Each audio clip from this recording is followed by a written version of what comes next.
choisi Jésus pour guider ma vie. Mon bien-aimé Jésus, il est à moi, je suis à lui. J'ai choisi Jésus pour guider ma vie. Mon bien-aimé Jésus, il est à moi, je suis à lui. Gloire à Dieu. D'abord, nos salutations à tous nos bien-aimés qui nous suivent via Internet. Nous voulons bénir aussi le Seigneur qui a été pendant l'année 2025 pour nous un appui, une forteresse, un soutien dans la détresse.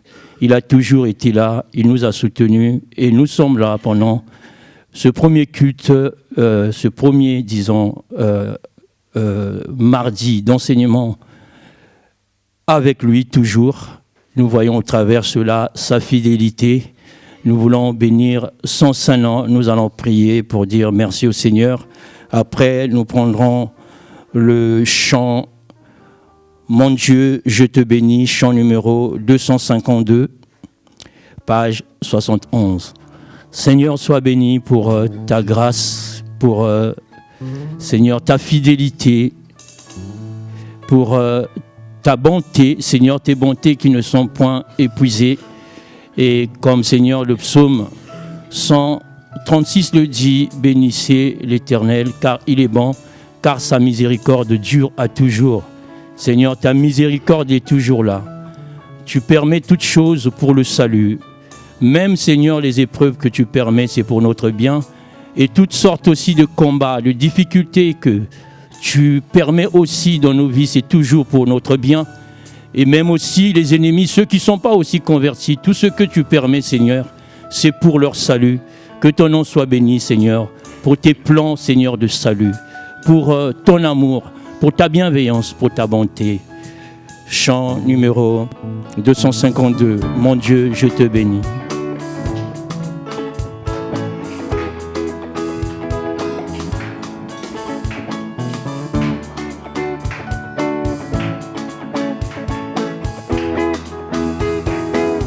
Mon Dieu, je te bénis à jamais, mon Dieu, je te bénis, toi qui m'as élevé, à jamais, mon Dieu, je te bénis, mon Dieu, je te bénis, à jamais, mon Dieu, je te bénis, toi qui m'as élevé, à jamais, mon Dieu, je te bénis. Ma joie est immense de contempler ta magnificence. Ma joie est immense d'être dans ta douce présence, mon Dieu, je te bénis. À jamais, mon Dieu, je te bénis, toi qui m'as élevé. À jamais, mon Dieu, je te bénis, mon Dieu, je te bénis. À jamais, mon Dieu, je te bénis, toi qui m'as élevé. À jamais, mon Dieu, je te bénis. Ma joie est immense de contempler ta magnificence. Ma joie est immense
toi, Seigneur. Je connais ton véritable règne, mon Dieu, je te bénis. À jamais, mon Dieu, je te bénis. Toi qui m'as élevé. À jamais, mon Dieu, je te bénis. Mon Dieu, je te bénis. À jamais, mon Dieu, je te bénis. Toi qui m'as élevé. À jamais, mon Dieu, je te bénis. Mon Dieu, je te bénis. À jamais, mon Dieu, je te bénis.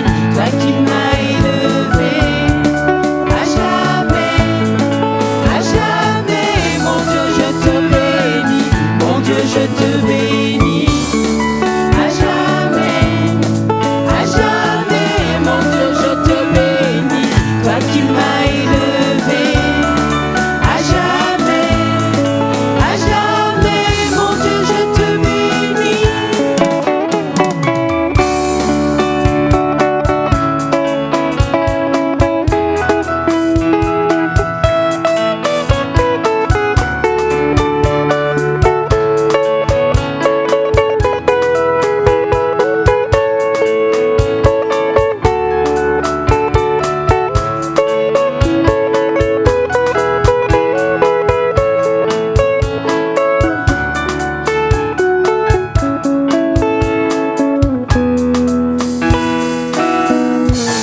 Gloire à Dieu, pouvons-nous acclamer pour le roi des rois, le Seigneur des seigneurs.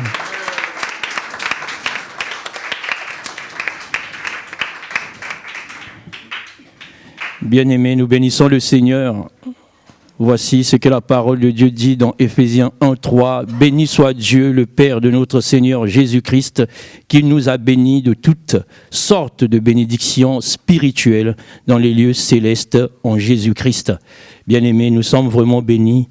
Si tu ne le sais pas, je te le rappelle, tu es vraiment béni. Et c'est lui-même Dieu qui est venu te chercher. Jésus veut dire Dieu sauve. Dieu lui-même est venu te chercher, te sauver. Et il a payé lui-même le prix pour encore, bien-aimé, nous justifier auprès de lui-même. Quelle puissance! Quelle puissance! Nous allons vraiment le bénir encore en prenant le chant « Te servir, ô mon Dieu ». Oui, mets-toi à son service à 100%, lui qui t'a fait grâce d'être enfant de Dieu. Chant numéro 361, page 100.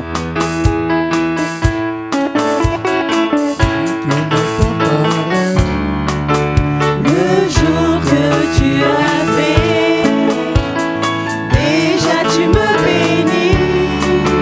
Tu viens comme un ami. Je ressens ta présence tout au fond de mon cœur. Car même si petit,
Amen, amen, amen. Amen, Seigneur, nous voulons te servir comme David le faisait. Oui, bien-aimé, pour Dieu, le chrétien, celui qui vraiment a changé de direction, a abandonné sa direction et a accepté de suivre la direction du Seigneur, ne vit plus pour lui-même, mais pour le Seigneur, comme David, bien-aimé, le chrétien avant le temps de la grâce. David qui nous étonne quand nous lisons les Écritures. Bien-aimé David, devant Milka, Milka va mépriser David et quand il va rentrer pour bénir sa maison, Milka va dire « Mais tu te fais petit devant les servantes de tes serviteurs, tu es devenu comme quelqu'un de rien. » David a dit « Je dansais devant l'Éternel. » Et David a dit que je veux encore me rendre vil, plus vil encore, et je veux me rendre zéro devant ma face. Et il a dit, tu verras que j'aurai plus d'honneur auprès de ces personnes. Ah, c'est ça, l'humilité précède la gloire. Nous allons prendre le chant chrétien jusqu'à la mort. Personne ne va nous stopper dans notre élan. Nous aimons le Seigneur, nous allons l'exprimer au nom de Jésus, chrétien jusqu'à la mort. Chant numéro 60, page 22. Chrétien jusqu'à la mort, chrétien jusqu'à la mort, chrétien jusqu'à la mort.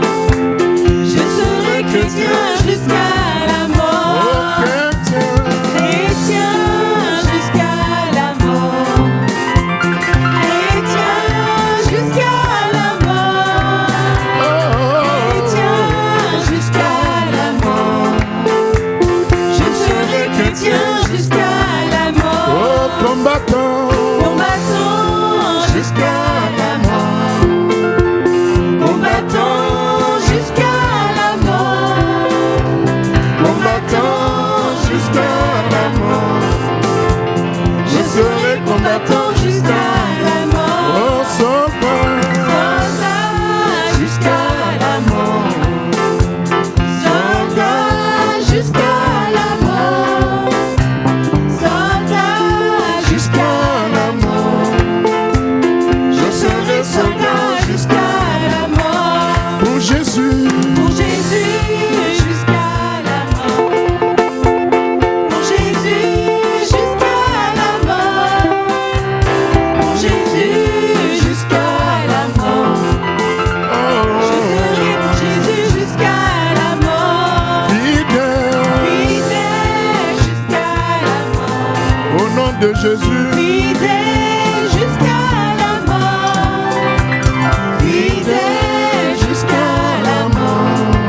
Je serai fidèle jusqu'à la mort, oh chrétien, chrétien jusqu'à la mort, chrétien jusqu'à la mort, chrétien jusqu'à la mort. Je serai chrétien jusqu'à la mort. Gloire à toi, Seigneur, oui, jusqu'à la mort. Comme tu nous as promis, Seigneur, cette année de marcher avec nous et de nous donner la paix. Béni sois-tu, Seigneur, pour ta fidélité. En toi, nous avons mis notre confiance. Bien-aimé, chant numéro 109, page 35. En toi, j'ai mis ma confiance. En toi j'ai mis ma confiance, je serai jamais déçu. En toi j'ai mis ma confiance, je serai jamais déçu. Toute ma vie, je l'ai fondée sur toi. Mon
Gloire à Dieu, que le Seigneur soit béni pour ses bienfaits, pour tout ce qu'il fait dans nos vies. Bien-aimés, nous sommes parmi les privilégiés de la terre. Parce que je peux vous dire que dans le monde, beaucoup de gens bien-aimés sont perdus, cherchent des soutiens à gauche, à droite, en vain. Or, nous savons que le vrai soutien, c'est le Seigneur. Mettons vraiment en lui toute notre confiance. Nous allons prier pour ce temps de la parole, parce que la parole de Dieu est vraiment un breuvage. La parole de Dieu vraiment nourrit, fortifie, même si, bien aimé, c'est spirituel, mais je peux vous dire, le spirituel avec Dieu couvre même le physique. Et avec la parole de Dieu, même quand tu as faim physiquement, disons tu veux manger de la nourriture physique, si la présence de Dieu est là, tu oublies même la nourriture. Bien-aimés, nous allons prier que le Seigneur nous donne vraiment cette nourriture ce soir. Seigneur, viens nous donner vraiment ce que tu as prévu ce soir. Nous savons que, Seigneur Jésus-Christ, il y aura une sorte d'interaction. Le pasteur va parler, nous allons aussi poser des questions. Il y aura ceux qui vont aussi intervenir via Internet. Mais Seigneur Jésus, en réalité, tout est conduit par toi-même. Pour que tout soit parfait, il faut que tout vienne de toi. C'est pourquoi, Seigneur, viens nous conduire totalement. Occupe ce lieu et que ton nom soit glorifié, Seigneur, au travers de ton serviteur. Et nous aussi, Seigneur, et que tous, Seigneur, puissions recevoir de toi, Seigneur, des réponses. Dans le nom de Jésus, Père, nous t'avons ainsi prié. Amen. Amen.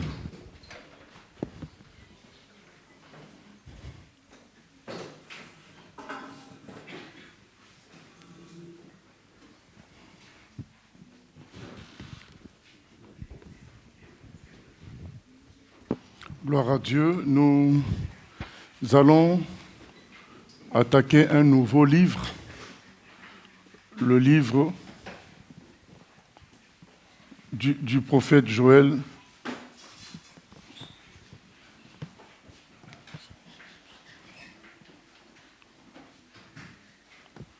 Voilà, nous allons attaquer un nouveau livre, le livre du prophète Joël. Et avant de commencer ce livre, je vais faire un résumé de la constitution de la Bible. La Bible est composée de deux parties, l'Ancien Testament et le Nouveau Testament. L'Ancien Testament, c'est la révélation de Dieu au peuple juif pour faire de lui un peuple à part, afin d'être un canal pour le salut du monde entier. Donc le but est déjà inscrit dans l'Ancien Testament. D'ailleurs, c'est ce qu'on verra le vendredi. Nous allons commencer une série de 4 émissions intitulée « Israël et l'Église ». Donc nous allons voir que dès le départ, Dieu, il veut sauver toute l'humanité. Il le dit clairement dans Exode 19, 5 à 6, mais en passant par un peuple. Voilà, donc quand on dit que c'est la révélation de Dieu au peuple juif, ce n'est pas pour que seuls eux soient sauvés, mais c'est pour qu'à travers ce contrat de la parole, ils soient un peuple à part. Ils soient un instrument, un canal propice au salut des autres, de toute l'humanité, parce que Dieu a créé tous les humains. Voilà, Dieu n'a pas créé qu'un seul peuple. Voilà, il est dit dans Exode 19 que car toute la terre m'appartient. Donc c'est ça l'Ancien Testament. Et du coup, l'Ancien Testament a 4 parties. La première partie, c'est ce qu'on appelle les livres de Moïse, qui sont comme le contrat que Dieu a signé avec le peuple juif. Mais malgré le fait que c'est un contrat légal, il y a quand même une explication au début. Il y a un livre spécial dans le livre des 4 livres de Moïse, c'est le livre de la Genèse. Le livre de la Genèse reste un livre spécial parmi les 4, parce que parmi les 5, parce que les 4 sont vraiment le contrat entre Dieu et le peuple juif, mais le livre de Genèse montre l'origine de l'humanité, l'origine du monde, et aussi la succession de contacts entre Dieu et l'humanité, entre Dieu et le peuple juif. Donc le livre de Genèse, il est quand même à part parce qu'il a des renseignements universels. Et donc c'est les autres 4 livres, Exode, Lévitique, Nombre, Deutéronome, qui se concentrent sur la loi de Dieu, donc le contrat entre Dieu et le peuple juif, et la libération du peuple juif depuis l'Égypte jusqu'à arriver en terre promise. Donc ce sont les 4 autres livres. Donc on les appelle les livres de Moïse, ou bien le Pentateuque, ou bien la Torah. Voilà, donc c'est les 5 premiers livres. Et la deuxième série de livres, c'est à partir du livre de Josué. Ce sont des livres qu'on appelle des livres historiques, parce que ça relate l'entrée en terre promise jusqu'à ce que Israël se constitue en royaume et puis qu'il finisse par être dispersé à la suite des défaites comme sanction de Dieu à cause de son imperfection, à cause de sa rébellion. Dieu a sanctionné Israël et il a dispersé le pays, et les habitants du pays. Donc ça, ce sont les livres historiques qui décrivent ça. De Josué jusqu'au livre des rois, Esther, voilà, Esdras. Et dans ces livres, il y a également le premier retour. Donc quand Dieu les a dispersés pour une première fois, il les a ramenés chez eux. Donc bref, c'est l'histoire du peuple d'Israël depuis l'entrée en terre promise jusqu'au retour à la terre d'Israël après une première dispersion. Et puis il va y avoir un silence, et c'est ce silence-là qui va... avant le silence, il y a des livres, un autre groupe de livres qu'on appelle les livres poétiques. Ce sont des livres comme Job, Psaume, qui sont des livres qui célèbrent Dieu, qui montrent sa fidélité, sa gloire et sa puissance. Job, Psaume, Proverbes, qui montrent la sagesse, la beauté de l'univers, et ainsi de suite, la gloire de Dieu, et Ecclésiaste. Et nous arrivons donc aux livres qu'on appelle prophétiques. Ces livres, même s'ils sont disposés à la fin de la Bible, ce ne sont pas des livres qui ont été écrits à la fin. Ce sont des livres parfois qui sont écrits au milieu de tout ce que je viens de raconter, notamment le livre d'Osée, puisqu'avant Joël, nous avons étudié le livre d'Osée. Le livre d'Osée a été écrit bien avant même la dispersion, donc la première dispersion. Donc ce sont des livres qui sont des livres des gens qu'on appelle des prophètes. Donc c'est là que ce sur quoi je voulais insister aujourd'hui. C'est quoi un prophète? Un prophète, c'est quelqu'un que Dieu suscite pour parler à son peuple afin de le redresser, afin de le ramener à son contrat initial. C'est ce qu'est un prophète. Et c'était très difficile d'avoir ce ministère-là, de le porter plutôt. C'était très difficile de porter ce ministère-là parce que c'est un ministère de logique à contre-courant. Donc quand tu étais un prophète, tu étais à contre-courant de ce qui se passait dans le pays. D'ailleurs, c'est pour cela que Dieu t'a suscité. Il t'a suscité parce qu'il veut montrer que son peuple est en perdition. Donc du coup, ton discours à toi sera considéré comme un discours négatif auprès de la population. Et pour t'amener à ce niveau-là, Dieu va avoir avec toi une forme de communion forte, parce que c'est très difficile d'être seul au milieu d'une foule de gens qui ont la même position. C'est très difficile. Et donc c'est pourquoi, pour que de telles personnes tiennent, elles avaient une relation forte avec Dieu qui les séparait du monde. C'est pourquoi on les appelait hommes de Dieu, c'est-à-dire qu'ils vivaient pour Dieu. Parce que vivre comme tout le monde et avoir ce discours, c'était impossible. Il fallait une grande communion avec Dieu pour pouvoir tenir un discours à contre-courant. Il fallait donc mener une vie à part. Et c'était ça, le travail du prophète. C'était pas simple. Aujourd'hui, quand les gens... Il faut faire attention avec les termes. Quand les gens s'appellent aujourd'hui prophètes, ils sont fous. Ils ne réalisent pas la portée de ce terme-là. C'était quelqu'un, c'est pourquoi on les appelait hommes de Dieu, qui était à part et qui vivait, nous avons étudié le livre d'Osée, qui vivait des expériences difficiles pour les rapprocher de Dieu. On lui demande à Osée, par exemple, d'épouser une prostituée, la première fois, une deuxième fois encore une autre prostituée. Est-ce que c'est pas simple pour le commun des mortels, mais c'était nécessaire pour qu'ils comprennent la vision divine. Vous voyez, donc c'était des gens qui vivaient quand même dans leur communion avec Dieu une vie extra-humaine qui n'était pas comparable à celle des humains. C'est pourquoi on les appelait hommes de Dieu. Et maintenant, ces gens-là, en étant utilisés pour contredire ce qui se passait couramment, parce que les gens, quand ils sont livrés dans le péché, ils sont livrés dans le mal, ils deviennent fous. Le péché rend fou. Donc il faut quelqu'un pour les secouer, c'était le prophète, pour les réveiller, pour leur dire, mais réveillez-vous, il y a un souci, mais vous ne vous en rendez même pas compte. C'était le prophète, et c'était des gens souvent battus, frappés, emprisonnés, tués. C'était ça la vie des prophètes. Ça, c'est l'Ancien Testament. Donc, après un jour, nous arriverons au Nouveau Testament, nous verrons à peu près la même répartition. Les 4 évangiles qui retracent l'origine du salut en Jésus-Christ et la proclamation de l'Église.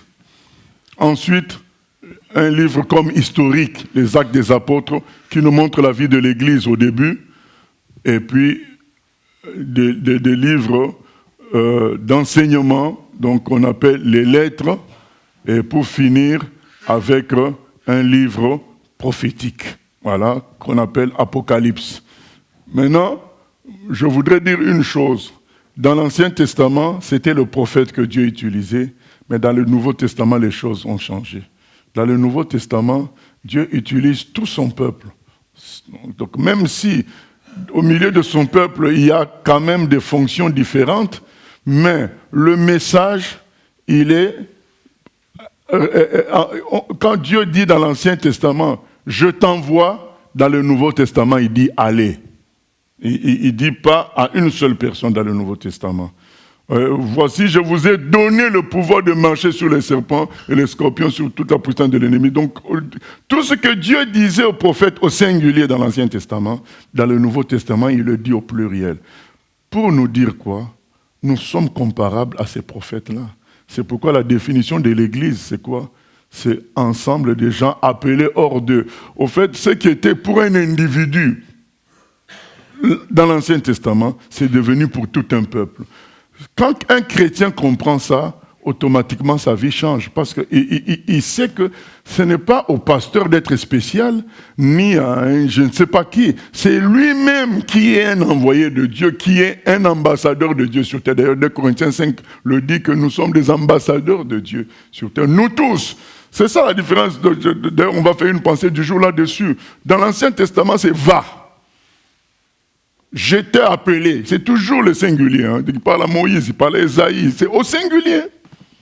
Mais dans le Nouveau Testament, c'est aller prêcher la bonne nouvelle à toute la création. Allez faire de toutes les nations des disciples. Je vous ai donné le pouvoir. Voilà, donc c'est toujours au pluriel. Donc ce qu'était le prophète autrefois, eh bien, c'est toute l'église de Jésus qui occupe ce rôle-là. Bon, un rôle d'étranger, un rôle d'homme bizarre, qu'il faut accepter, parce que souvent quand on arrive à cette bizarrerie-là, il y a des gens qui disent « Mais non, les gens vont se moquer de moi, je vais être considéré comme le dernier, tout le monde a ceci, moi je n'ai pas. » Voilà.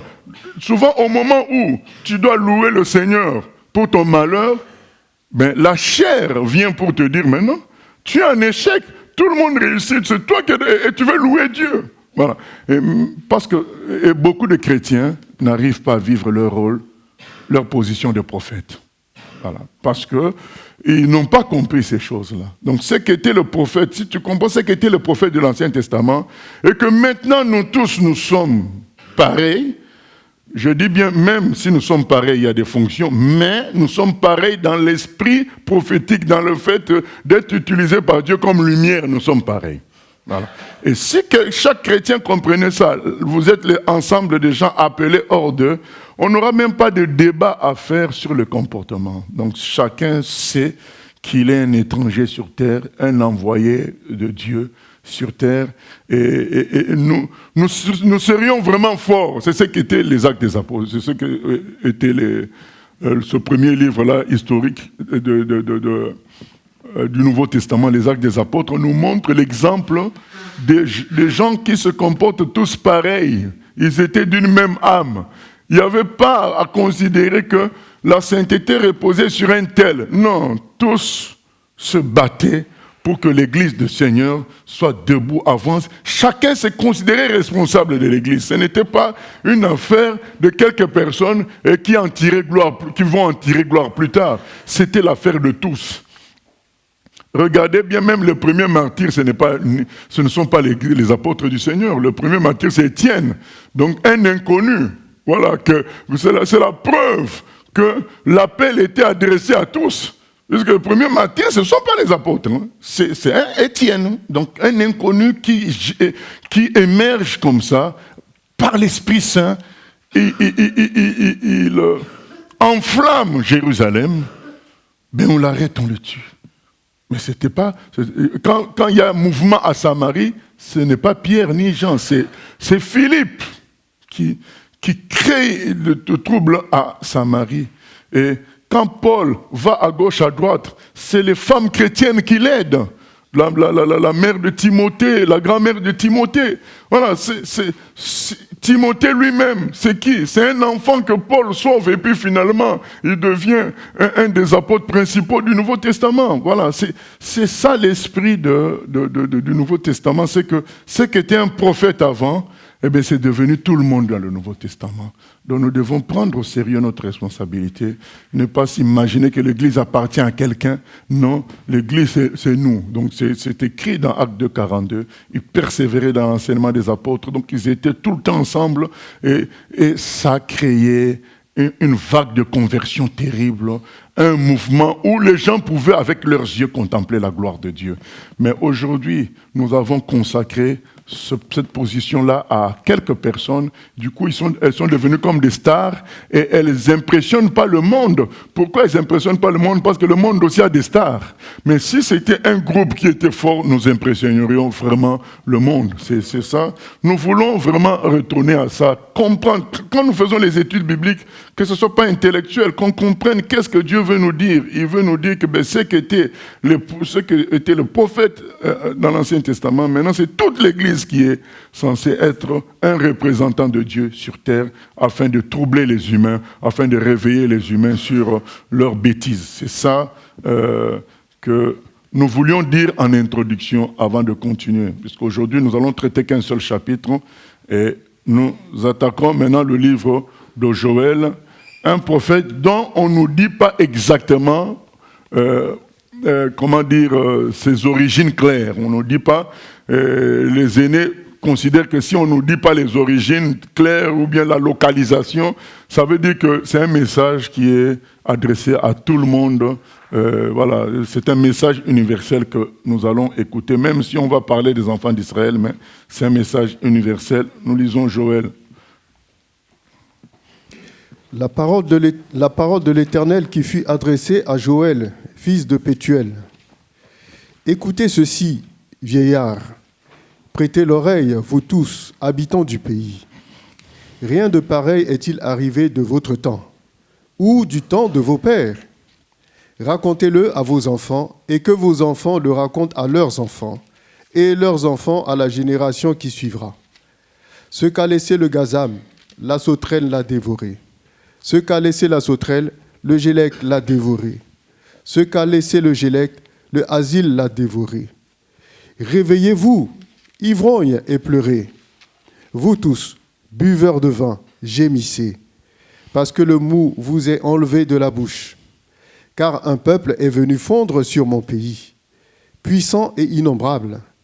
Il a les dents d'un lion, les mâchoires d'une lionne. Il a dévasté ma vigne. Il a mis en morceaux mon figuier. Il l'a dépouillé, abattu. Les rameaux de la vigne ont blanchi. Lamente-toi comme la vierge qui se revêt d'un sac pour pleurer l'ami de sa jeunesse. Offrandes et libations disparaissent de la maison de l'Éternel. Les sacrificateurs, serviteurs de l'Éternel, sont dans le deuil. Les champs sont ravagés. La terre est attristée, car les blés sont détruits. Le mou est tari. L'huile est desséchée. Les laboureurs sont consternés. Les vignerons gémissent à cause du froment et de l'orge, parce que la moisson des champs est perdue. La vigne est confuse, le figuier languissant, le grenadier, le palmier, le pommier, tous les arbres des champs sont flétris. La joie a cessé parmi les fils de l'homme. Voilà, la joie a cessé parmi les fils de l'homme. Alors aujourd'hui, nous voulons nous concentrer sur la souffrance qui est décrite, la désolation qui est décrite par Joël. Donc ça commence par une catastrophe qui est tombée sur les enfants de Juda et Joël leur dit, mais comment vous ne tirez pas les leçons de ça pour comprendre que c'est Dieu qui vous frappe? Vous savez, quand les gens sont dans l'engourdissement, ils n'interprètent plus rien, ils vont attribuer ça à la science, ils vont attribuer des choses au réchauffement climatique. Le prophète est là pour dire non, ce n'est pas le réchauffement climatique, c'est un jugement de Dieu. En fait, c'est ça le chapitre 1. Donc le prophète veut dire, avec tant de souffrance, comment vous ne comprenez pas que c'est le jugement de Dieu? C'est ça le thème de ce chapitre 1er. Donc nous recommençons, premier verset, la parole de l'Éternel qui fut adressée à Joël, fils de Pétuel. Donc on nous montre quand même son père, Pétuel. Et un élément très important, on affirme que c'est la parole de Dieu. Ce n'est pas une prophétie d'homme, c'est la parole de Dieu, la parole de l'Éternel qui fut adressée à Joël, fils de Pétuel. Verset 2. Écoutez ceci, vieillards, prêtez l'oreille, vous tous habitants du pays. Pourquoi on parle de vieillards? L'explication vient. Rien de pareil est-il arrivé de votre temps ou du temps de vos pères? Racontez-le à vos enfants et que vos enfants le racontent à leurs enfants et leurs enfants à la génération qui suivra. Pourquoi on s'adresse aux vieillards? Parce que les vieillards ont vécu beaucoup plus que les autres. Maintenant, Joël dit, à vous les vieillards, d'expliquer aux autres que ce qui nous est arrivé n'est pas un phénomène naturel, parce que vous n'avez jamais vu ça. Donc, puisque ce sont les vieillards qui ont le plus d'expérience, qui ont vu le plus de choses, parce qu'il y a parfois des choses, quand ça nous arrive, des hivers terribles, mais il y a des gens parmi nous, ou parfois à la télé, il y a des gens de 90 ans qui expliquent que c'était arrivé en 1960, c'était arrivé en 1940. Voilà, il y a des choses, quand ça arrive, il y a certains qui pensent que c'est la première fois. Donc, il y a des gens qui sont beaucoup plus âgés qui disent, mais nous connaissons ça. Souvent, il y a les tenues vestimentaires. Donc, on voit parfois des tenues vestimentaires faire succès aujourd'hui, mais les gens qui ont un certain âge vont vous dire, mais c'était des choses qu'on mettait en 1980, 1975. Voilà, donc on parle aux vieillards, puisque les vieillards ont connu beaucoup de choses, ça fait des années. Et donc Joël dit aux vieillards, expliquez aux autres que ce qui vient de nous arriver n'est jamais arrivé, afin qu'on n'attribue pas ça à une fréquence météorologique, à des catastrophes cycliques. Non, ce ne sont pas des catastrophes cycliques. C'est exceptionnel ce qui vient de nous arriver. Qu'est-ce qui vient de leur arriver? L'invasion des sauterelles. Donc, cette invasion des sauterelles est exceptionnelle. C'est pourquoi on fait appel aux vieillards. Donc, nous comprenons déjà que le prophète est conscient qu'il parle à des gens qui sont devenus fous, à des gens qui sont ivres de la chair, de la vie de tous les jours. Ils sont devenus insensibles. Donc il faut leur expliquer les choses terre à terre le plus fortement possible pour qu'ils comprennent que ça, c'est le message de Dieu. Voilà.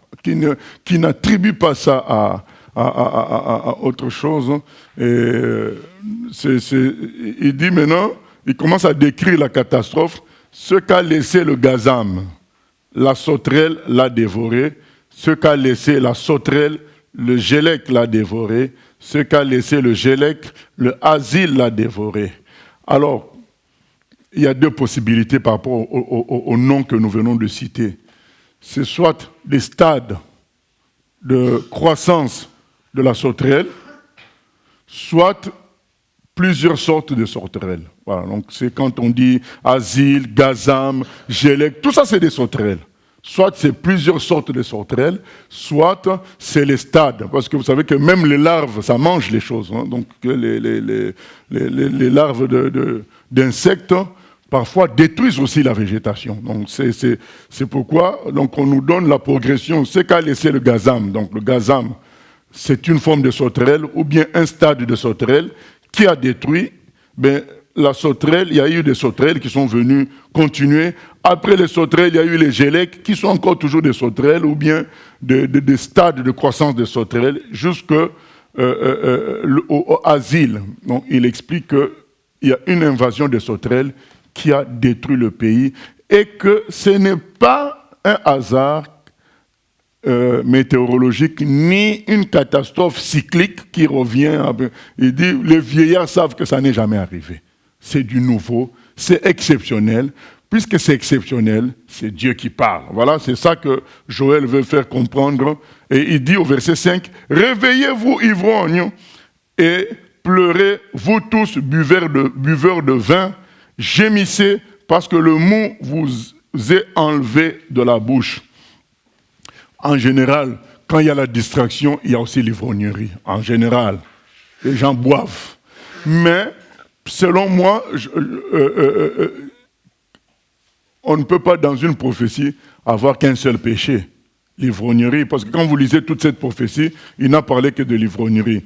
Donc je pense que c'est vrai qu'il y avait beaucoup d'ivrognes en ce moment-là, mais il traite tout le monde d'ivrogne, en réalité, puisque les gens sont devenus insensibles. Parce qu'une des caractéristiques de l'ivrogne, c'est qu'il est insensible.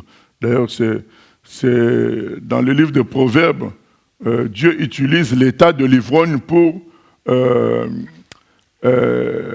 prévenir les gens du danger de l'alcool. Il dit, mais on m'a touché, je ne sens rien. Voilà. Salomon explique l'état de l'ivrogne. Il dit qu'on m'a frappé, je ne sens rien. Donc, quand on est ivre, l'ivresse donne une forme d'insensibilité. On fait des bêtises, on ne s'en rend même pas compte. Voilà. Et c'est quand on se réveille, les gens nous racontent, mais tu as fait ceci, tu as fait cela, on a du mal à croire. Et c'est ça l'ivresse. Et donc je pense que même si, dans ces moments-là de perdition, il y a tendance à se laisser aller à l'alcool, je ne pense pas que là, Joël ne parle que vraiment de l'alcool seulement. Je pense qu'il parle peut-être de quelques personnes qui étaient devenus spécialistes du vin, mais il parle de tout le monde qui est devenu ivre en réalité de l'éloignement vis-à-vis de Dieu. Quand vous êtes éloigné de Dieu, vous vivez dans une logique terrestre, vous devenez insensible avec le temps à Dieu. C'est ça l'ivresse dont il est question ici, selon moi. Vous tous buveurs de vin, gémissez parce que le mou vous est enlevé de la bouche. Voilà. Verset 6. Car un peuple est venu fondre sur mon pays. Puissant et innombrable, Il a les dents d'un lion, les mâchoires d'une lionne. Alors, verset 7, il a dévasté ma vigne, il a mis en morceaux mon figuier, il a dépouillé, abattu les rameaux de la vigne, ont blanchi. Alors, quand nous avons parlé des sauterelles, les sauterelles, elles détruisent toute la végétation. Donc on peut comprendre que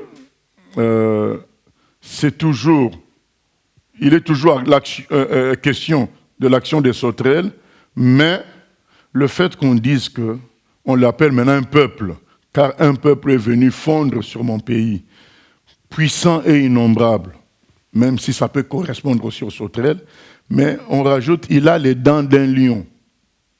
Bon, déjà là, ça commence à nous donner l'impression qu'il y a vraiment un peuple d'humains il s'agit d'un peuple d'humains. Même si on peut par métaphore, par image, considérer la capacité de destruction des sauterelles comme des dents de lion. On peut en parler comme ça, une forme d'image. Mais nous allons voir dans le chapitre 2, la fois prochaine, que finalement, il y a eu aussi invasion d'humains. Là, c'est comme si, devant l'invasion des sauterelles, le prophète annonce l'invasion d'humains qu'il va y avoir. Donc, à l'image de l'invasion des sauterelles. Donc, c'est là, après avoir décrit la désolation liée à l'action des sauterelles, il annonce maintenant ce qui va arriver côté humain. Il y aura un même déferlement de population, comme les sauterelles l'ont fait. Il y aura un déferlement de population humaine ennemie qui, ces gens-là vont venir détruire également Israël. Parce qu'il a dit, il a dévasté ma vigne. Il a dévasté ma vigne. Il n'a pas parlé de toute la végétation, mais il parle de sa vigne. Or, la vigne de Dieu, c'est qui? C'est Israël. Israël est comparé souvent à la vigne ou bien à un autre arbre, le figuier. Donc, soit la vigne, soit le figuier. Et une des raisons, on ne connaît pas tout de la sagesse divine, mais une des raisons, c'est que ces deux arbres sont peut-être les seuls dont on n'utilise pas le bois, parce que le bois n'est pas intéressant. Ni le bois de la vigne, ni le bois du figuier ne sont intéressants. On s'en sert que pour leurs fruits. Donc c'est une façon de dire qu'en soi, Israël n'est rien du tout. C'est le fruit qu'il peut porter dans le Seigneur qui lui donne la valeur. Et donc c'est la même chose que nous. Je crois qu'on en avait parlé dans une autre étude, quand on disait que la prostituée que osait épouser était comparable à nous. Donc cette prostituée n'était rien du tout, mais sa valeur prenait sens au moment où osait l'épouser. Elle devenait femme d'Osée du prophète, et c'était nous pareil, nous ne sommes rien du tout, mais c'est le fait que Dieu jette son dévolu sur nous qui nous donne une importance. C'est le choix de Dieu en nous choisissant qui fait que nous ayons une certaine importance, et ça rejoint ce que le frère Paul dit, que celui qui se glorifie dans le Seigneur, d'avoir été sauvé par le Seigneur. C'est ça qui fait de nous quelqu'un. Ce n'est pas chacun de nous en lui-même. Chacun de nous en lui-même, c'est vraiment de la poussière, c'est rien du tout. Vous voyez, avec la neige aujourd'hui, le verglas, ben, on peut mourir en 2, 3 mouvements. Lorsque ta roue va accrocher une partie verglacée, ben, la voiture peut s'en aller, et puis ça a déjà tué beaucoup de gens comme ça. Voilà, nous ne sommes rien du tout. Donc la valeur vient du fait que Dieu te choisit. C'est ainsi qu'était aussi Israël. C'est pourquoi il est comparé à une vigne ou à un figuier, des arbres dont le bois est inutile, donc dont on ne se sert pas de ce bois-là. Tout ce qui est intéressant dans ces arbres-là, c'est les fruits qu'ils peuvent porter, porté par la grâce de Dieu. Donc là, quand il parle de ma vigne, donc il parle certainement d'Israël, il a mis en morceau mon figuier. Donc il parle de ces deux arbres-là, qui sont comparés à chaque fois à Israël. Les rameaux de la vigne ont blanchi. Voilà, il a dépouillé, abattu, les rameaux de la vigne ont blanchi, c'est-à-dire les fleurs sont sorties, mais on ne parle pas de fruits. Il y a les fleurs, il y a les feuilles, mais il n'y a pas les fruits. C'est pourquoi ça a été détruit. Et c'est ce que vous savez que Jésus va maudire un figuier, mais c'est parce qu'il n'avait pas trouvé de fruits. Puisque l'importance d'un figuier ou d'une vigne, c'est que ce sont ses fruits. L'arbre en lui-même n'a pas de valeur. Voilà, donc c'est ça que nous retrouvons ici. On dit, il y a les feuilles, il y a les fleurs, mais la vigne, on ne cite pas ses fruits. Donc, maintenant, nous continuons verset 8. Lamente-toi comme la Vierge qui se revêt d'un sac pour pleurer l'ami de sa jeunesse. Le prophète est en train de dire, mais quand même, pleure quoi, hein? Pleure. Avec tous ces malheurs-là, tu ne pleures même pas. Donc tu ne comprends même pas. Au fait, tu fais semblant de ne pas souffrir. Mais c'est exactement le cas du christianisme d'aujourd'hui. Exactement, malgré le retard que nous avons vis-à-vis des païens. Dans beaucoup de choses. Malgré notre disparition en comparaison avec les actes des apôtres, nous sommes comme absents dans ce monde. Nous devrions pleurer par rapport à ça, nous devrions nous lamenter. Quand on entend des gens comme celui qui avait dit qu'il a vu Jésus en vision et il a demandé l'argent à Jésus. Puisque Jésus lui dit, selon lui dans sa vision, le fameux Alain Patrick Tsengue, qu'est-ce que tu veux? Lui dit, je veux l'argent. Donc il montre le signe à Jésus, l'argent comme ça. Et ça passe, quelqu'un prêche comme ça. Normalement, il fallait que la foudre tombe sur lui, mais bon, rien ne tombe. Mais si rien ne tombe, c'est parce que nous-mêmes, nous ne sommes pas parfaits. L'Église n'est pas parfaite, parce que le frère Paul dit dans 2 Corinthiens 10, 3 à 6, nous sommes prêts à punir toute désobéissance si votre obéissance est parfaite. Si l'Église, vraiment, comme dans les actes des apôtres, Ananias a voulu juste jongler un peu. Il est mort tout d'un coup, puisque l'Église de ce moment-là était dans un autre stade de communion avec Dieu. Mais quand des gens comme ça parlent tranquillement, et aujourd'hui, dernièrement, là maintenant il sort que Jésus lui est apparu encore, et lui dit, est-ce qu'on peut aller jouer au PlayStation? Vous voyez, des choses comme ça. Donc, voilà. Normalement, nous devrions pleurer et dire, mais non, notre état est mauvais. Parce que si notre état, l'Église était bon, notre état était bon. Des gens comme ça, ils parlent comme ça de PlayStation. Pendant qu'ils parlent, ils reçoivent la foudre. Mais si il peut parler comme ça tranquillement, parce que les gens qui les écoutent sont eux-mêmes aussi faux. C'est ça. Remarquez bien, là où il y a le vrai, le faux a du mal à s'exprimer. Nous, on a vu des faux pasteurs arriver dans des endroits où il y a des vrais, être bloqués. Ils n'arrivent pas à parler comme il faut. Ils commencent à bouger les chaises. Parce que l'endroit est miné par la vérité. Mais là où il y a le faux, donc, comment quelqu'un peut dire comme ça? Jésus me demande d'aller jouer au PlayStation avec lui. Au fait, les gens, au lieu de pleurer, chacun est en train de célébrer son CD, ce nombre de vues sur TikTok, alors que les païens nous dépassent de très loin. Regardez le nombre de vues de Cristiano Ronaldo. Ça dépasse tout le nombre de vues de toutes les églises réunies. Donc pourquoi se vanter de ce genre de choses si les païens nous dépassent dans ça? Nous devons nous vanter des choses que les païens ne peuvent même pas approcher en 25%. Voilà, ils ne peuvent même pas approcher de 25%. Là, on peut dire, oui, notre Dieu a fait la différence. Mais le nombre de vues, on ne peut pas s'en vanter puisque les païens sont de loin premiers. Si nous nous en vantons, nous proclamons Satan plus fort. Donc, c'est ça la réalité. Et donc, les gens sont devenus insensibles. Le malheur ne les pousse plus à pleurer. Et je connais des chrétiens qui sont frappés par Dieu pour quelque chose, mais ils vont vous dire que c'est Satan et que eux, ils vont continuer toujours avec leur Dieu. Notre Dieu est le meilleur, tout ça. Mais en réalité, ils ne veulent pas admettre que c'est Dieu qui les châtie. Tout simplement.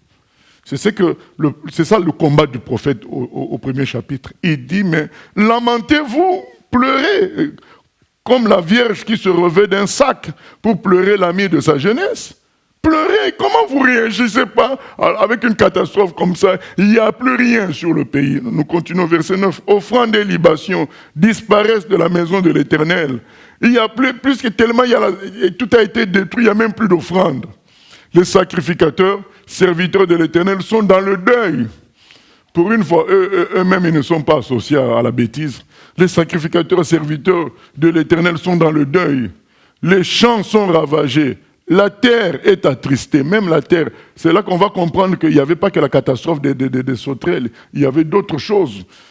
Car les blés sont détruits, le mou est tari, l'huile est desséchée, les laboureurs sont consternés, les vignerons gémissent à cause du froment et de l'orge, parce que la moisson des champs est perdue. Bon, là, c'est les sauterelles qui ont tout massacré. La vigne est confuse, le figuier languissant, le grenadier, le palmier, le pommier, tous les arbres des champs sont flétris. Là, c'est un autre malheur qui se rajoute aux sauterelles, c'est-à-dire une forme de sécheresse qui touche le pays. Les sauterelles sont passées, mais il y a aussi la sécheresse. La joie a cessé parmi les fils de l'homme. Voilà la désolation que décrit le prophète Joël. Et lui, son but, c'est de dire, mais pleurez. Quand nous disons son but, ce n'est pas son but, c'est le but de Dieu. C'était que la parole de l'Éternel qui fut adressée à Joël. Dieu dit, mais comment avec de tels malheurs, ça ne vous pousse pas à venir à Dieu? Ah oui, hein. Est-ce que nous devons nous en étonner? Nous continuons avec l'Ancien, donc la deuxième partie de 13 à la fin. Sacrificateurs, saignez-vous et pleurez. Lamentez-vous, serviteurs de l'autel. Venez, passez la nuit revêtus de sacs, serviteurs de mon Dieu. Car offrandes et libations ont disparu de la maison de votre Dieu. Publiez un jeûne, une convocation solennelle. Assemblez les vieillards, tous les habitants du pays, dans la maison de l'Éternel, votre Dieu, et criez à l'Éternel. Ah, quel jour! Car le jour de l'Éternel est proche. Il vient comme un ravage du Tout-Puissant. La nourriture n'est-elle pas enlevée sous nos yeux? La joie et l'allégresse n'ont-elles pas disparu de la maison de notre Dieu? Les semences ont séché sous les mottes. Les greniers sont vides. Les magasins sont en ruine, car il n'y a point de blé, comme les bêtes gémissent. Les troupeaux de bœufs sont consternés, parce qu'ils sont sans pâturage. Et même les troupeaux de brebis sont en souffrance. C'est vers toi que je crie, ô Éternel, car le feu a dévoré les plaines du désert, et la flamme a brûlé tous les arbres des champs. Les bêtes des champs crient aussi vers toi, car les torrents sont à sec, et le feu a dévoré les plaines du désert. Voilà, donc là, une désolation grave et totale. Et au verset 13, le prophète dit, mais sacrificateurs, saignez-vous et pleurez. Réagissez devant une telle catastrophe. Vous voyez que les gens, ils finissent par s'habituer. En fait, ils ne veulent tellement pas reconnaître leur tort. L'orgueil, c'est quand même difficile. Hein? C'est un grand problème. Vous voyez, une telle désolation, mais malgré cette désolation, les gens ne veulent pas dire, mais tiens, est-ce que ce n'est pas à cause de nos péchés? Non. Non, non. Et ils vont vouloir contourner l'affaire en parlant de catastrophe, en parlant de ceci, cela. Mais le prophète est là pour dire non, non, non, non, non, c'est la frappe de Dieu, c'est le jugement de Dieu. Sacrificateurs, saignez-vous et pleurez. Lamentez-vous, serviteurs de l'autel. Venez, passez la nuit revêtus de sacs, serviteurs de mon Dieu. Car offrandes et libations ont disparu de la maison de votre Dieu. Publiez un jeûne, une convocation solennelle. Assemblez les vieillards, tous les habitants du pays dans la maison de l'Éternel, votre Dieu, et criez à l'Éternel. Voilà, le prophète, Dieu est tellement bon que normalement, devant une telle attitude, il devait seulement détruire les humains. Mais il suscite un prophète pour leur dire, mais repentez-vous, pleurez, reconnaissez que vous souffrez. Non, les gens ne veulent pas, vous voyez. Nous, on croyait que le fait que l'homme vieillisse, le fait qu'il tombe malade, il va devenir simple. Ah non! Nous avons visité des gens dans les maisons de retraite, dans les hôpitaux, qui restent orgueilleux malgré leur état. L'orgueil, c'est quelque chose de grave. Au fait, dans leur état, ils s'énervent encore davantage contre Dieu. Ils se disent, mais s'il existait, pourquoi je souffre comme ça? Pourquoi l'autre est bien, pourquoi pas moi? Voilà. Dans leur état, au lieu de se dire, mais tiens, est-ce que Dieu ne veut pas n'est pas en train de me châtier pour me pousser à la repentance? Ah non, c'est la colère. J'ai fait quoi? C'est ça toujours la phrase. Qu'est-ce que j'ai fait? Parce que dans la phrase, qu'est-ce que j'ai fait? Il n'y a pas que ça. Hein. Parce que si tu lui dis, tu as volé, il va dire, mais l'autre, il a volé plus que moi, non? Voilà. Donc quand les humains se fâchent, quand les malheurs les atteignent en disant, mais qu'est-ce que finalement j'ai fait? C'est sous-entendu, mais si moi, je dois souffrir, c'est que je souffre. Alors, je connais de plus méchants que moi, je connais de plus mauvais que moi, pourquoi eux, ils ne souffrent pas? Donc, c'est une frappe aléatoire, ce Dieu-là n'est pas juste. Il n'a pas respecté. Normalement, c'est en fonction des doses de mal. Moi, le mal que je fais, pourquoi je dois souffrir comme ça alors que l'autre ne souffre pas? Mais déjà, tu ne connais pas ce que vit l'autre. Et de deux, concentre-toi sur toi-même. Comme Jésus a dit, regarde la poutre qu'il y a chez toi avant d'aller voir la paille qu'il y a chez l'autre. Bien-aimés, nous avons lu à Paris, dans Hébreux 12, c'est clairement dit que tous les bobos qui nous arrivent, c'est Dieu qui nous tape. C'est clairement dit. Voilà, c'est Dieu qui nous châtie. Maintenant, l'erreur, c'est de chercher quel péché j'ai commis. Parce qu'en cherchant le péché, tu ne trouveras pas la solution. Parce que, tu vas te comparer à d'autres qui ont péché plus que toi. Et de deux, parfois, tu n'as pas commis non plus, comme Job, un péché clair. Mais tu es dans l'imperfection. Et Dieu ne veut pas cette imperfection-là. Il est en train de te frapper pour t'amener à la perfection. Donc, c'est écrit, Dieu châtie ceux qu'il aime. Ce n'est pas écrit, Dieu châtie les pécheurs. Il châtie ceux qu'il aime, c'est différent. Au contraire, les pécheurs, il les laisse tranquilles. Il sait que le jour du jugement, il va les attraper une fois pour toutes, il va régler leur compte. Mais dans la Bible, dans Hébreux 12, c'est écrit, Dieu châtie ceux qu'il aime. Quand il a tapé Jacob, il a déboîté sa hanche, c'est parce qu'il tenait à Jacob. Alors qu'Ésaïe, bonne santé, force humaine, masculine, brutale, donc costaud, avec une armée forte, il était bien. Mais Jacob, qui était l'amoureux de Dieu, mais c'est lui qui reçoit une bagarre avec Dieu jusqu'au matin. Mais il triomphe parce qu'il dit, je te connais Dieu, tu es mon Dieu, tu resteras mon Dieu. Malgré toutes les souffrances que je peux endurer, je sais que tu es mon Dieu et tu veux mon bien. C'est ça la victoire de Jacob. Donc, mais tous ces textes qu'on a lus nous montraient que Dieu châtie ces gens en lui. Donc, l'erreur de commencer à dire, mais qu'est-ce que j'ai fait? Eh bien, ça t'amènera au murmure, à la colère et à plein d'autres mauvais sentiments. Voilà, parce que tu te compareras à d'autres, tu diras, mais je n'ai rien fait. Oui, mais d'accord. Mais Dieu t'aime et il te veut parfait. Il te veut comme lui, c'est pourquoi il te châtie. Là, maintenant, nous vivons une époque où Dieu châtie, mais le chrétien ne considère pas qu'on le châtie. Il considère que ce sont les démons, c'est la jalousie des autres, c'est le monde, c'est la chair. Or, c'est Dieu qui le châtie. Mais quand tu ne comprends pas quand tu es châtié, comment tu vas être corrigé? Tu ne peux plus être corrigé, c'est fini pour toi. C'est ce qu'on appelle la puissance d'égarement qui va tomber sur toi et c'est fini.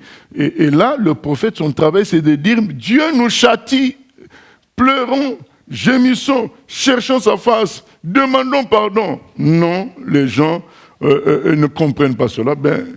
Mais Dieu utilise quand même des gens pour réveiller, les autres pour dire, nous sommes frappés. C'est comme l'église d'aujourd'hui, l'église visible, elle est frappée. Voilà. Mais il faut être simple pour reconnaître cela et ne pas commencer à dire mais non, nous, tout va bien, nous augmentons en nombre. Oui, mais nous augmentons en nombre, mais où est l'impact dans le monde? Voilà, il n'y a pas d'impact dans le monde. Les chrétiens, en France, nous ne sommes même pas persécutés, quoi, parce que tellement nous ne faisons rien. Voilà, c'est ça la réalité. Il faut reconnaître que nous sommes en position difficile. Pleurons, gémissons et crions à Dieu. Et au verset 18, ce qui est rigolo, c'est que les bêtes gémissent. Elles gémissent. Comme les bêtes gémissent, les troupeaux de bœufs sont consternés. Vous voyez, les animaux, eux, ils sont consternés. Les bœufs, les animaux gémissent.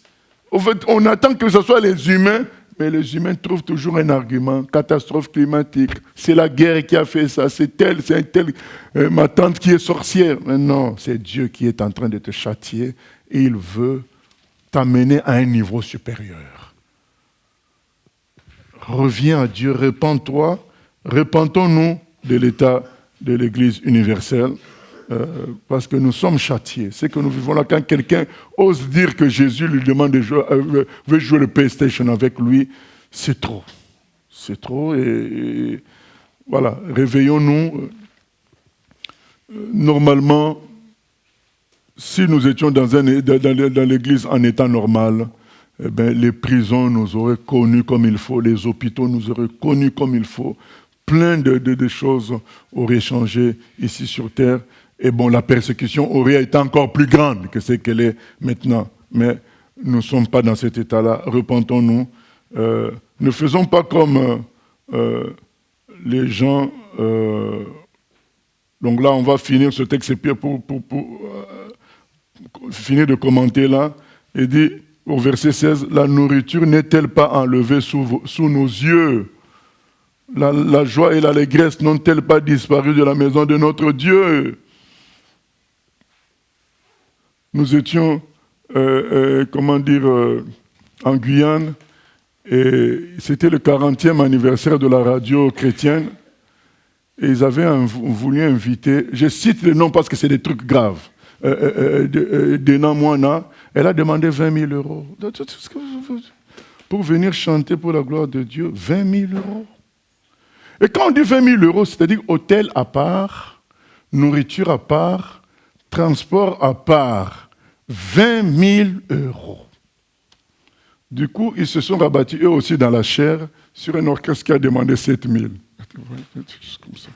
Avec 7 000, on peut faire beaucoup de choses pour Dieu. Donc, des gens qui osent demander 20 000 euros pour chanter pour Dieu, est-ce que c'est des gens, des chrétiens, ça? Mais quand ça se passe comme ça, c'est que nous sommes frappés. Reconnaissons que l'Église est frappée. Les sauterelles nous ont massacrés. Reconnaissons. Donc ne cherchons pas les péchés des autres. Oh, mais non. Reconnaissons qu'il y a un problème dans nous tous les chrétiens. Il y a un problème. Pleurons. Cherchons la face de Dieu, disons à Dieu, nous te demandons pardon. Même de péchés que tu ne connais pas, tu dis, je te demande pardon parce que mon état n'est pas bon. C'est tout ce que je sais. Que notre état n'est pas bon, nous te demandons pardon, change les choses. Voilà, c'est ça que nous devons faire. Et voilà la situation de ce chapitre. Nous allons clôturer avec Apocalypse 16, 8 à 9. Ne tombons pas dans ce piège-là que nous allons lire. Un orgueil surdimensionné qui fait que malgré les frappes du Seigneur, il y a des gens qui vont s'endurcir dans leur méchanceté. Apocalypse, ce sont les coupes de la colère de Dieu. Nous arrivons, je crois, à la 5e coupe, mais écoutons voyons la réaction des gens. Apocalypse 16, verset 8 à 9. Le 4e versa sa coupe sur le soleil, et il lui fut donné de brûler les hommes par le feu. Et les hommes furent brûlés par une grande chaleur, et ils blasphémèrent le nom de Dieu qui a l'autorité sur ces fléaux. Et ils ne se repentirent pas pour lui donner gloire. Voilà. Donc les gens sont frappés par les brûlures du soleil, par le feu le feu du soleil, ils sont brûlés, mais tout ce qu'ils trouvent, c'est injurier Dieu. Voilà, incapable de calmer ton soleil. Au lieu de se dire que nous sommes perdus, nous sommes brûlés, Dieu ait pitié de nous, non. Bien aimé, moi je voudrais nous donner un conseil tranquille. Ne blasphémons jamais contre Dieu. C'est normal, quand la souffrance commence, il y a un premier élan de rébellion. On a nous tous, moi le premier. Donc quand ça vient, c'est pas facile la souffrance, c'est pas facile l'échec. Quand ça vient, il y a un premier élan de rébellion, mais ressaisissons-nous. Pensons à Jésus à la croix. Est-ce qu'il s'est rébellé? Pensons à tous nos frères des Actes des Apôtres, emprisonnés par-ci, par-là. Pensons à nos amis chinois. Il y a des pasteurs qui ont fait 8 ans en prison. Non, je dis même 8 ans. Alan Yuan a fait 22 ans en prison. 22 ans en prison. Quand il sort de prison, les enfants qu'il avait laissés à 4 ans, 5 ans, sont mariés déjà. Voilà. Il y a des gens qui ont fait comme ça. Le frère Epaphras de Chine, il a fait plus de 15 ans en prison. Et des gens comme ça. Watchman a fait 20 ans en prison et il est mort dedans. Il n'est même pas sorti. Alors, donc, pensons à tous ces gens-là qui ont fait des livres extraordinaires, qui ont prêché malgré tout ça. Est-ce qu'ils étaient fous? Ils n'étaient pas fous. Ils ont compris quelque chose. Au lieu de nous rebeller, donc après une première phase de murmure, de douleur, où on crie de douleur, où on se fâche, ressaisissons-nous, disons Seigneur, c'est vrai que je suis dépassé par ma douleur, mais ma douleur ne dépasse pas ta grandeur. Tu restes Dieu. Quand je contemple l'univers, qui suis-je pour contester avec toi? Je suis souffrant, mais je demeure comme Jacob dans la logique que tu es le véritable Dieu. Voilà. C'est cela, bien-aimé, c'est le conseil gratuit que je nous donne. Les voies du Seigneur, c'est écrit, sont insondables. On ne peut pas tout comprendre. Un jour, j'avais guidé, on était en Israël, on a fait la visite d'une synagogue, et je discutais avec le rabbin qui nous faisait, l'adjoint du rabbin, et on en est arrivé à parler de la Shoah. Je lui ai dit, mais est-ce que ce n'est pas Dieu qui a permis pour que vous reveniez en Israël, vous reveniez à lui? Il a dit, on n'avait pas besoin de ça. Voilà. Donc, vous voyez, il était toujours en colère. Vous savez, la plupart des Juifs aujourd'hui, ils ne veulent pas de Dieu à cause de tout ça. Ils disent, mais on n'avait pas besoin de ça. Mais qui êtes-vous pour contester avec Dieu? Voilà. Bien-aimé, c'est une tentation toute humaine. Je parle de moi-même. Voilà. Donc, quand la souffrance vient, quand la difficulté vient, quand l'imprévu vient, ben, il y a une première phase de rébellion, de colère, mais tu te dis, nous devons nous ressaisir, nous ne devons pas faire comme tous ces gens-là. Il faut maintenant les supplier pour qu'ils voient leur malheur. Ça atteint un autre niveau. C'est-à-dire que la personne galère, mais il faut les supplier pour qu'ils comprennent qu'ils galèrent. Alors qu'il n'a pas mangé toute la journée. Vous savez, la colère peut nourrir. Hein. Quelqu'un, il a faim, mais il est en colère, ça le calme. Voilà. Donc c'est ça que nous voyons là. Donc ces gens-là souffrent, c'est la désolation, mais ils sont tellement en colère contre Dieu. Les démons donnent aussi une certaine force. Donc ça les apaise quand même. Ne tombons pas dans ce piège-là. Lorsque nous voyons que ça ne va pas, même si nous ne savons pas quel péché nous avons commis, commençons par dire, Seigneur, pardonne-moi. Voilà. Je ne suis qu'un humain. Voilà. Et continuons la suite avec lui et nous verrons clair. Oui. Oui, question Internet. Aujourd'hui, on voit beaucoup de scandales des chantres, soi-disant chrétiens sur le net. Est-ce qu'on peut dire que ce sont les jugements de Dieu qui s'accomplissent? Des jugements de Dieu pour l'Église globale, mais pour eux-mêmes, ce ne sont pas des jugements. Pour eux-mêmes, c'est la perdition. Ils ont choisi le péché, ils ont choisi la corruption. C'est le jugement de Dieu par rapport à l'Église qui tolère ça. Parce que les Églises tolèrent ça. Moi, nous connaissons des gens plus ou moins sérieux qui vont se permettre de payer un synthé-man pour venir jouer le dimanche bien.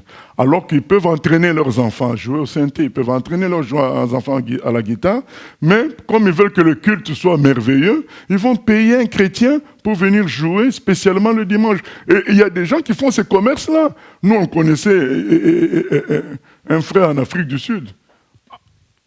Il faisait le culte ici, et dès que la partie louange finissait, il sortait de là, allait faire le culte ailleurs, jouer encore là-bas, et il pouvait faire 3 à 4 églises la journée. Parce qu'il avait une belle voix et il savait bien jouer au synthé. Vous voyez? Donc ce sont des choses qu'on ne peut pas tolérer. Même si toi, tu n'es pas un pasteur voleur, mais de là à payer quelqu'un pour venir jouer comme ça, comme un mercenaire, il ne faut pas tolérer ça. Et Dieu, maintenant, permet ces scandales-là pour nous humilier, nous tous. Deuxième question. Que penses-tu des trinitaires qui pensent que le Père n'est pas le Fils, alors que Ésaïe 9, 5 nous dit que Jésus est aussi appelé Père? Non, ce n'est pas écrit que le Père est le Fils. Hein. Donc, ce qui est dit clairement, c'est qu'il y a un seul Dieu, et ce Dieu-là s'est manifesté dans le Père, dans le Fils et dans le Saint-Esprit. Nous ne jouons pas aux mathématiques avec... ce qui est dit, c'est que le Père et le Fils sont un. Voilà.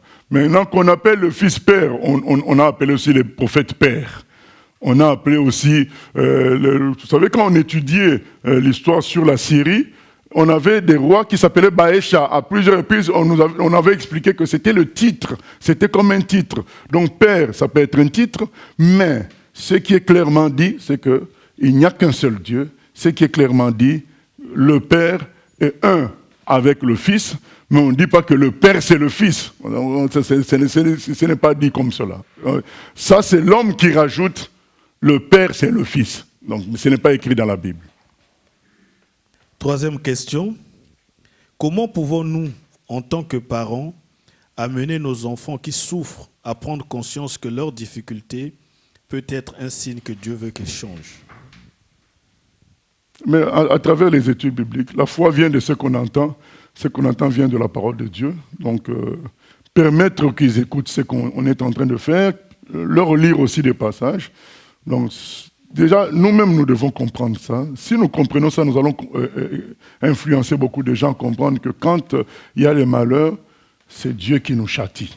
Il ne faut pas chercher des excuses en disant « je suis plus bon que les autres ». Non. Voilà. Dieu châtie ceux qu'il aime. D'ailleurs, c'est la preuve de l'amour de Dieu, le châtiment. Sur terre, c'est la preuve de l'amour de Dieu. Ça veut dire que Dieu s'intéresse à toi. Parce que s'il ne s'intéresse pas à toi, il laisse le... Psaume 73, non? Il laisse les méchants prospérer. Les méchants, il les laisse prospérer. Parce qu'il attend de les cueillir comme un fruit mûr. Mais le juste, il le secoue, il le malmène pour qu'il soit davantage purifié. Il ne va pas laisser le juste s'asseoir sur cette terre tranquille, parce que le juste va être pourri. Voilà. Pour qu'il ne pourrisse pas, il faut qu'il le secoue à tout moment, que la terre soit désagréable pour lui. On a vu comment Adam s'est rébellé contre Dieu, parce que tout était beau, tout était parfait. Il dit, mais on n'a pas besoin de lui. Hein? Nous, on est déjà bon là, comme ça. Satan lui dit, mais mon ami, toi, tu ne vis pas bien là? Est-ce que tu as besoin de Dieu? Adam dit, mais c'est vrai. Pourquoi nous embêter à le prier, tout ça? Mais non, on va continuer sans lui. Mais sauf que tout est soutenu par lui. C'est ça le problème, c'est ça l'erreur. Voilà, donc c'est pourquoi Dieu ne laissera jamais le juste tranquille. C'est pas moi qui laisse. Tout ça, et tout ce que j'ai dit est écrit en Psaume 34. Le malheur atteint souvent le juste. Tout ça est écrit puisque c'est nécessaire. Ne nous surestimons pas. Le jour où tout va bien, on va chuter. Ne nous surestimons pas. Donc nous allons chuter. Donc c'est ça la réalité. Donc nous devons rester simples. Et à chaque fois qu'il y a des malheurs, nous souhaiterions que dès le départ nous soyons confiants et dans la joie. Mais si ce n'est pas le cas, humilions, nous demandons pardon et ressaisissons-nous. Revenons à l'attitude de Christ qui a été humble devant son Père jusqu'à la croix, alors qu'il a été dépouillé de tout, exposé comme un vil malfaiteur, à demi nu, accroché. Tout le monde s'est moqué de lui, mais il s'est dit, bon, c'est la volonté de mon Père, parce qu'il veut sauver l'humanité. J'aime mon Père, je participe à sa volonté. Nous devons atteindre ce stade, voilà. Et pour cela, il faut que nous soyons secoués. Donc, restons fidèles à Dieu malgré tout. Reconnaissons quand les malheurs nous arrivent, reconnaissons les malheurs, même quand nous avons l'impression que nous sommes corrects, mais reconnaissons les malheurs qu'il y a sur terre. Et donc, je connais un chant d'un chrétien, il disait, quand je vois une femme souffrir, un tel mendier,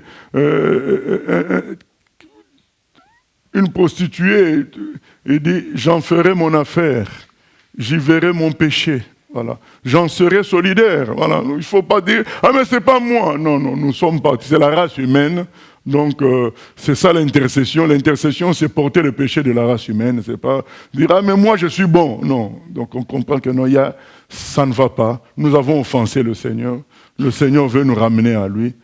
Quand nous voyons le malheur, nous nous repentons et nous nous laissons conduire par le Seigneur. Voilà. Que Dieu nous aide, comme c'est écrit dans ce texte, « Réveillez-vous » que nous puissions, verset 5, « Réveillez-vous ivrognes et pleurez ». Voilà, donc réveillons-nous de toute forme d'ivrognerie liée au solde, liée au KFC, tout ça. Donc pleurons pour le christianisme et pour l'humanité, au nom de Jésus.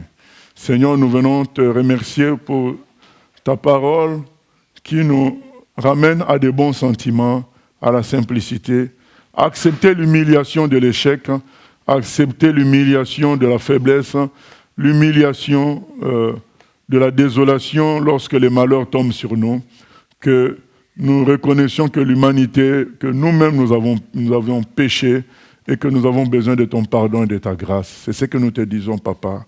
Nous avons besoin de ton pardon et de ta grâce. Nous te demandons pardon pour la phrase de ce monsieur-là qui dit que tu lui as demandé de jouer au PlayStation avec lui. Nous te demandons pardon pour tous ces chrétiens qui achètent les services des autres chrétiens pour faire du buzz, Seigneur. Nous te demandons pardon pour tout cela. Merci, Seigneur, de nous aider à rester dans la parole et dans ton esprit. Au nom de Jésus, que toute forme d'orgueil nous quitte. Au nom de Jésus-Christ. Amen. Voilà. Comme annonce, vendredi, nous commençons donc une série, Israël et l'Église. Et la première émission, le titre, c'est Israël historique. Comment Israël a été construit par Dieu. Voilà, c'est ça le premier épisode. Donc ceux qui ont des questions pourront toujours poser. Voilà. Je crois que c'est tout comme annonce. Que Dieu nous bénisse.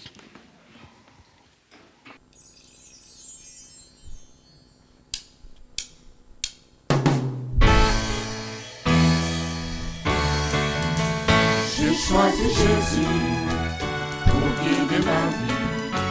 Mon bien-aimé Jésus, il est à moi, je suis à lui. J'ai choisi Jésus pour guider ma vie. Mon bien-aimé Jésus, il est à moi, je suis à lui.